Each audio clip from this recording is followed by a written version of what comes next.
এখনো জীবন আমাদের। আপনারাও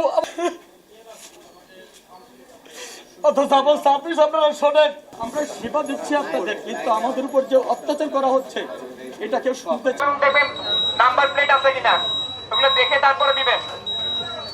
লাইনে এক লাইনে দাঁড়ান, এক লাইনে দাঁড়ান এবং কাগজপত্র আপনাদের যমুনা ডিভিশন ভাই একটু লাইনে থাকেন।